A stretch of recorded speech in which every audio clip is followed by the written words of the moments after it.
Friends, welcome back to biochemistry series. तो कैसे हैं आप लोग? आई होप कि अच्छे होंगे और आपका पढ़ाई भी अच्छा चल रहा होगा। तो आज के वीडियो में हम लोग क्या बात करने वाले हैं कि how maintain blood pH bye renal system. तो इससे पहले मैं एक रिक्वेस्ट करूँगी कि ये जो है एसिड बेस बैलेंस का फर्स्ट वीडियो जब मैं डाली हूँ कि कैसे पीएच क्या है और उसका डिफिनेशन क्या है, तो वो वीडियो देख लीजिए ताकि आपको एच प्लस कंसंट्रेशन और पीएच का जो रिलेशन है वो पता चल सके। इसके बाद ये वीडियो आपके लिए बहुत हेल्पफुल रहेगा। इससे पहले ब्लड बफर था और रेस्पिरेटरी सिस्टम के द्वारा कैसे आपका ब्लड पीएच मेंटेन हो रहा था वो मैं कवर कर चुकी हूँ।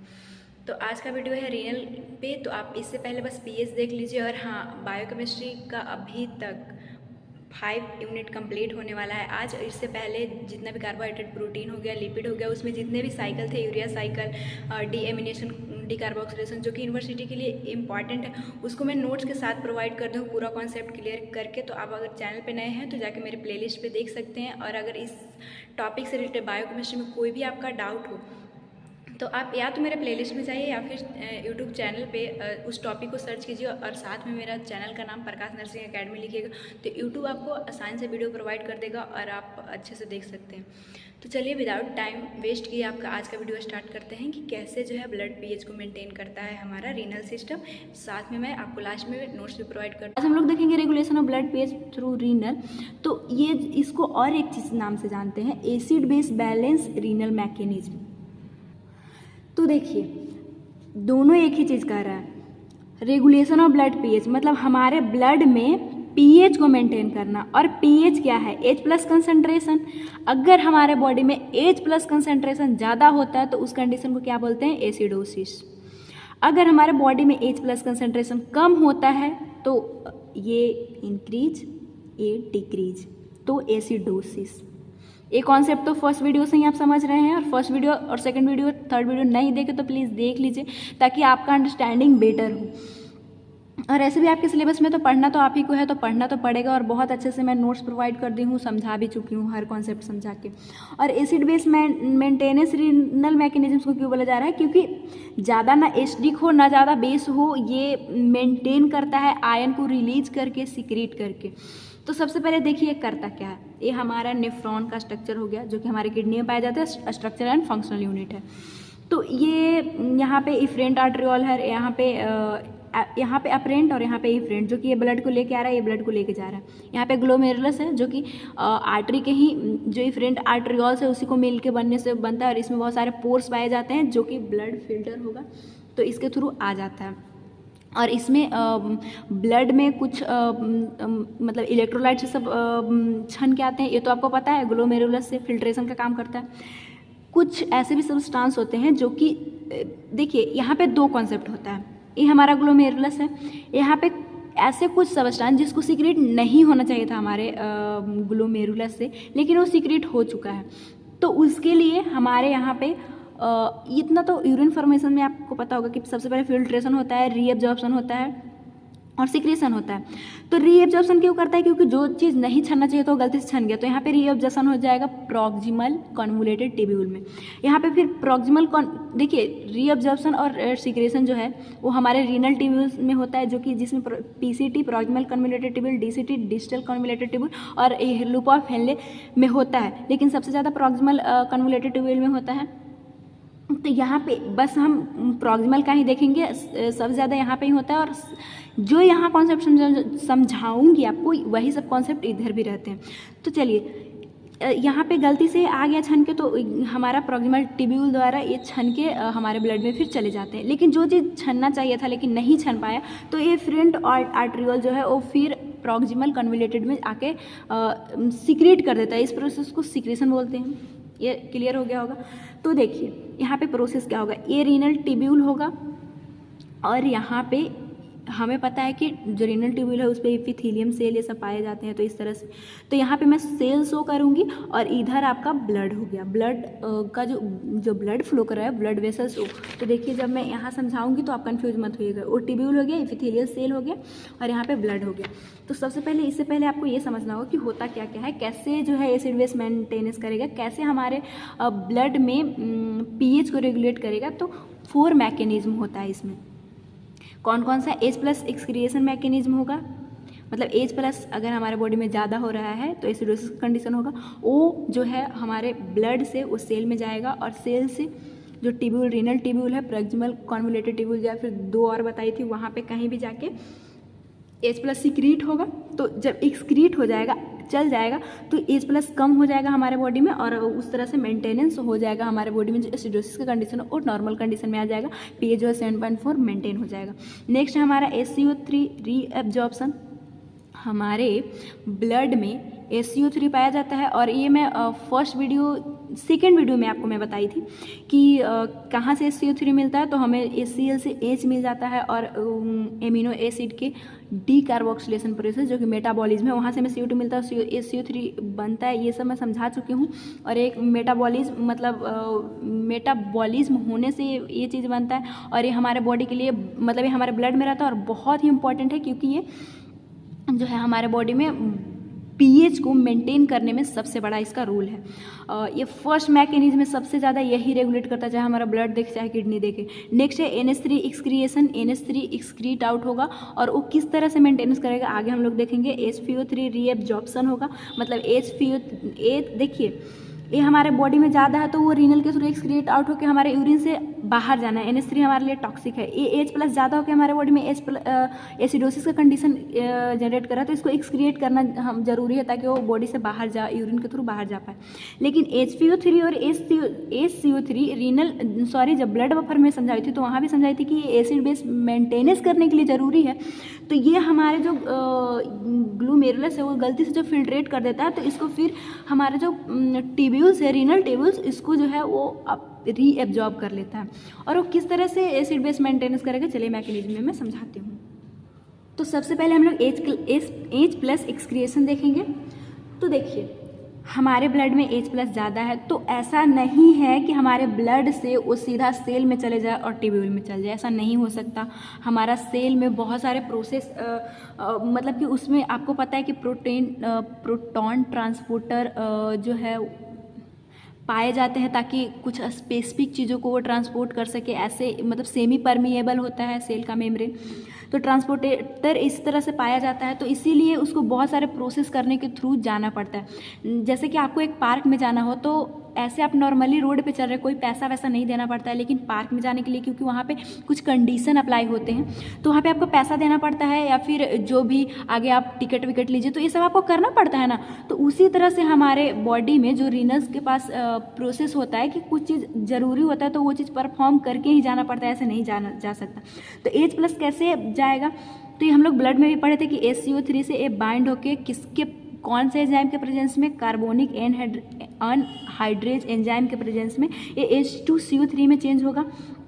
फिर ये टूटेगा H2 और CO2 में। ऐसा क्यों प्रोसेस हो रहा है, क्योंकि H जो है वो सीधा नहीं जाएगा तो उसको इससे बाइंड करना पड़ेगा, और जब ये H2 और CO2 में चेंज होगा तो H2 जो है वो आपको पता है कि सेल से डिफ्यूज हो जाता है और CO2 भी गैस है तो ये डिफ्यूज हो जाएगा, इसके लिए कोई चैनल की जरूरी नहीं है। तो जब ये अब सेल में आ गया, सेल में फिर ये H2 जो यहाँ प्रोसेस हुआ था वो अब ये रिवर्स चलेगा, H2 और CO2 बाइंड होगा और H2CO3 में चेंज होगा, और फिर H2CO3 CA यानी कार्बोनिक एनहाइड्राइज एंजाइम के प्रेजेंस में वो टूटेगा HCO3 और H प्लस में, और AH प्लस जो है अब हमारे रीनल टिब्यूल और सेल के पास सोडियम और हाइड्रोजन ट्रांसपोर्ट चैन होता है, जो कि सोडियम को इधर लेके आएगा, H प्लस को इधर लेके जाएगा और सोडियम को इधर से इधर लेके जाता है। तो ये H प्लस आएगा और सोडियम हमारे बॉडी में आ जाता है, क्योंकि सोडियम हमारे लिए इंपॉर्टेंट है, ये हमारे बॉडी में वाटर बैलेंस को मेंटेन करके रखता है, तो ये प्रोसेस चलता है। लेकिन हम लोग देख रहे हैं एसिड बेस मेंटेनेंस, तो एसिड H प्लस यहाँ आ गया हमारे बॉडी में, अब ये एक्सक्रीट आउट हो जाएगा। तो बस आपको ये यहाँ पे देखना है कि किस तरह से रीनल जो है वो मतलब इस फंक्शन में हेल्प किया। तो H प्लस ज़्यादा एसिडोसिस के कंडीशन में क्या किया, एसिडोसिस के कंडीशन में एक कार्बोनिक अनहाइड्रेज एंजाइम के प्रेजेंस में H2CO3 चेंज करके किस तरह से भेजा और एक्सक्रीट आउट कराया, तो रीनल काम किया ना। फिर अगर ये भी आपको शो करना होगा आपके में एग्जाम में, सोडियम भी ऐसे ही नहीं चल जाएगा हमारे ब्लड में, उसके लिए भी क्या होता है कि सोडियम पार करेगा, H प्लस इधर आया और सोडियम जो है वो इधर जब जाएगा, एक हमारे सेल्स और ब्लड वेसल्स के जो बीच में जो सेल का मेम्ब्रेन है उस पर जो एक प्रोटॉन ट्रांसपोर्टर पाए जाते हैं उसका नाम है सोडियम और पोटेशियम ट्रांसपोर्टर, जो कि सोडियम को अंदर लाएगा और पोटेशियम को इधर लेके आएगा। उससे फिर पोटेशियम डायरेक्टली चले आते हैं इधर। तो ऐसा क्यों होता है? ताकि आयन भी मेंटेन रहे हमारे दोनों तरफ। ये आप फिजियोलॉजी का कॉन्सेप्ट है, लेकिन आप नहीं वहाँ समझे तो यहाँ भी समझाना जरूरी है ताकि आपको समझ में आए। तो आप देखिए किस तरह से H+ लेके गया और हमारे बॉडी में एसिड बेस मेंटेनेंस को कंट्रोल किया। नेक्स्ट दूसरा हमारा मैकेनिज्म है HCO3 reabsorption. HCO3 carbon HCO3 हमारे बॉडी के लिए बहुत इंपॉर्टेंट है, क्योंकि हमारे ब्लड में भी ऐसे pH को मेंटेन करता है। ये मैं सेकेंड वीडियो में समझाई हूँ आपको। तो HCO3 come in tubule through the filtration but bicarbonate, इसी को बाइकार्बोनेट बोलते हैं, कंफ्यूज मत होइएगा, आपको पता भी होगा, फर्स्ट वीडियो से देख रहे हैं तो। Is a important our body for buffer mechanism is reabsorption process occur tubule. हमारे बॉडी के लिए, हमारे बफर सिस्टम के लिए, ब्लड में pH को मेंटेन करने के लिए HCO3 बहुत जरूरी है। लेकिन जो ग्लोमेरुलस है इसको फिल्टर कर दिया, तो अब क्या होगा, ये इसका रीएब्जॉर्प्शन होना हमारे टिब्यूल से जरूरी है, जो कि प्रॉक्सिमल टिब्यूल, डिस्टल और जो लूपा फैमिली होता है वहाँ से होता है। तो कैसे होगा? तो देखिए सबसे पहले HCO3 यहाँ से छन के आ चुका है, तो H+ तो देखिए कि किस तरह से हमारे बॉडी से बाहर आया था। तो ये सब मैकेनिज्म होते रहता है। तो सबसे पहले H+ तो कैसे आया वो तो आप समझ चुके हैं। तो H+ इससे बाइंड करेगा इस एंजाइम के प्रेजेंस में कार्बोनिक एनहाइड्राइड और इस H2CO3 में बदलेगा, और H2CO3 जो है वो टूटेगा H2 और CO2 में, ताकि ये टिब्यूल से सेल्स में जा सके। ऐसे नहीं जा पाएगा ये सीधा, ये सिंपल डिफ्यूजन के थ्रू इधर आ जाता है, फिर जो H2CO3 में बदलेगा, और वही एंजाइम के प्रेजेंस में H+CO3 में जैसा यहाँ था यहाँ आ गया। आप सोच रहे हैं कि सीधा क्यों नहीं गया, कि सीधा नहीं जा सकता है कोई। यहाँ पे जो चीज़ आपको परफॉर्म, जैसे पार्क में आप नहीं जा सकते बिना वो सब किए, पैसा वैसा दिए, टिकट लिए, उसी तरह से यहाँ भी नहीं जा सकता है डायरेक्ट। तब क्या होगा, यहाँ पे एक बाइकार्बोनेट और क्लोराइड ट्रांसपोर्टर जो पाया जाता है हमारे सेल मेम्ब्रेन पे, वो जो है वो HCO3 को अब सीधा ब्लड में लेके चला जाएगा, और ब्लड में ये ज़रूरी था एसिड बेस मेंटेनेंस करने के लिए, तो ये चला गया। यहाँ से क्लोराइड आता है, क्यों आता है? क्योंकि अगर देखिए ये आयन इधर जा रहा है, तो आयन का ज़्यादा, किसी चीज़ का ज़्यादा आयन का प्रभाव ना हो, इसीलिए Cl को क्लोराइड शिफ्ट होना पड़ता है, और फिर ये Cl फिर से ये सेल से ब्लड में चला जाता है, क्योंकि ये इंपॉर्टेंट है। तो इस तरह से ये चला गया। लेकिन अब आपको ध्यान देना है, और ये जो H+ है वो फिर इसी प्रोसेस के थ्रू यहाँ चला जाएगा, ताकि और भी HCO3 है उसको बाइंड कर करके ये ला सके।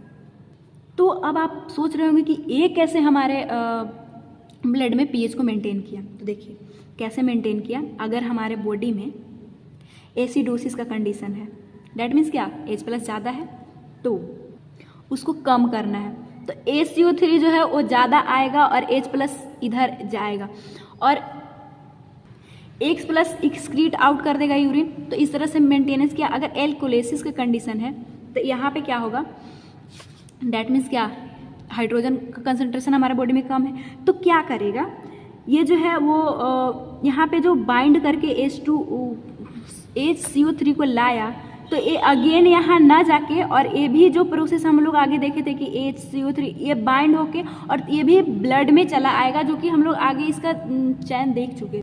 और अगर ये आपको हार्ड लग रहा है, तो जिस तरह से मैं स्टेप वाइज समझाई हूँ उस तरह से आप पहले बनाइएगा, कि कैसे जो है HCO3 H+ से बाइंड हुआ, स्टेप वाइज करके बनाइएगा ना, तो नहीं ये मुश्किल लगेगा। अगर मैं स्टेप वाइज करके यहाँ ही बताता तो वीडियो बहुत लंबा हो जाता, इसलिए मैं बस समझाने की कोशिश करती हूँ वीडियो में, ताकि आपका ज़्यादा टाइम वेस्ट ना हो। फिर NH3 एक्सक्रिएशन मैकेनिज्म आएगा। ये क्या है, तो NH3 form by a protein metabolism deamination process. Deamination process university का फेवरेट क्वेश्चन है, और मेटाबॉलिज्म प्रोटीन में मैं इसको समझा चुकी हूँ, और वहाँ से ही NH3 मिलता है। ये कॉन्सेप्ट अगर आप देखे होंगे पिछला वीडियो तो क्लियर होगा।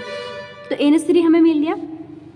NH3 जो है वो आगे एक्सक्रीट आउट होगा, और वो देखिए सबसे पहले ग्लूटामाइन क्या है, एमिनो एसिड है, तो ये एमिनो एसिड हमारे सेल में आएगा। सेल से ये डीएमिनेशन प्रोसेस होता है, जिसमें अमाइन जो है हमारे एमिनो एसिड से अलग होता है, तब ये ग्लूटामेट में चेंज हो जाएगा और ये हमारा सेल यूज कर लेगा। अब NH3 को आउट करेगा, और NH3 को आउट करके ये जो है H+ से बाइंड करेगा, H+ से बाइंड करके NH4 में बदलेगा, और Cl यहाँ पर इसको चाहिए। Cl हमारे टिब्यूल्स में ही पाए जाते हैं, जो एक्सक्रीट आउट होके आता है, जो ब्लड एक्सक्रीट आउट हुआ उसमें क्लोराइड पाया जाएगा और NH4Cl में बदल जाएगा, और ये जो है NH4Cl के रूप में हमारे बॉडी से एक्सक्रीट आउट हो जाएगा। लेकिन आपको तो ध्यान देना है कि ये हमारे ब्लड में pH को कैसे मेंटेन किया। तो देखिए NH जब हमारे बॉडी में H+ ज़्यादा हो जाएगा तो हमारा जो एमिनो एसिड है वो ज़्यादा टूटेगा, NH3 रिलीज करेगा और NH3 से H+ को बाइंड करवाएगा। और यहाँ पे ये कॉन्सेप्ट होता है कि अगर NH3 H+ से बाइंड ना हो तो ये फिर से इधर जा सकता है, लेकिन ये और NH3 क्या है, अमोनिया गैस है, इसको कोई ट्रांसपोर्टर का ज़रूरत नहीं है, तो आपको पता है। तो गैस के लिए कोई ट्रांसपोर्टर नहीं, वो सीधा डिफ्यूज हो जाता है। तो NH3 आ गया, लेकिन ये फिर से तो जा सकता है, लेकिन जब ये H+ से बाइंड हो जाता है तो ये हमारे फिर जब आयनिक फॉर्म में आ जाते हैं सब्सटेंस, तो वो नहीं पार हो सकता है ये जो सेल मेम्ब्रेन है यहाँ से। तो और H+ कहाँ से आया, ये भी आपके मन में सवाल उठा होगा। तो वही सब प्रोसेस H+ कैसे आया था, H+ पार हुआ था और Na इधर आया था। तो ये यहाँ पे आपको बस ये ध्यान रखना है कि हमारे बॉडी में एसिडोसिस का कंडीशन ज़्यादा हुआ तो ये NH3 ज़्यादा टूटेगा और हमारे H से बाइंड करेगा और ये एक्सक्रीट आउट करवाएगा H+ को। तो यही है कि how balance acid base condition in blood. तो H+ जब ज़्यादा होगा, एसिडोसिस का कंडीशन हुआ, तब NH3 कंबाइन हुआ H+ से, और वो जो है जब बाइंड किया और एक्सक्रीट आउट किया तो H+ का कंसंट्रेशन कम हुआ, तो जो एसिडोसिस का कंडीशन था वो नॉर्मल हो गया। तो आई होप कि ये वीडियो समझ में आया होगा कि किस तरह से हमारा रीनल जो है हमारे बॉडी के ब्लड के pH को मेंटेन कर रहा है। तो अगर आपके वीडियो ये समझ, आपको नोट्स भी प्रोवाइड करना है, कर देती हूँ। यहाँ से आप ऐसे ही फिगर बनाते हुए अपने एग्जाम में शो करेंगे। नेक्स्ट आप 4 मैकेनिज्म को इसी तरह से आपको मेंशन करना होगा। नेक्स्ट है आपका यहाँ तक। होप कि आज का टॉपिक आपका क्लियर हुआ होगा कि कैसे जो है ये रीनल सिस्टम हमारे ब्लड pH को मेंटेन किया। बस इसमें जो है वो H+ को कैसे ले जाना इधर उधर, SU3, यही सब चीज़ें थी। तो अगर आपको वीडियो समझ में आया हो तो प्लीज़ आप वीडियो को लाइक कर दीजिए, और अगर नहीं आया हो तो मेरा मेन मोटिव ये है कि बायोकेमिस्ट्री का आसान बनाना है। अगर आपको फिर भी नहीं समझ में आया तो कमेंट बॉक्स में लिखिए, हम ट्राई करेंगे कि आपका आंसर दे सकें। और अगर आपको वीडियो मेरा अच्छा लगता है तो मेरे चैनल को सब्सक्राइब करके मेरे चैनल से आप जुड़ सकते हैं और बायोकेमिस्ट्री से रिलेटेड हर डाउट को क्लियर कर सकते हैं। तो थैंक्स फॉर वॉचिंग। मिलेंगे नेक्स्ट वीडियो में नेक्स्ट चैप्टर के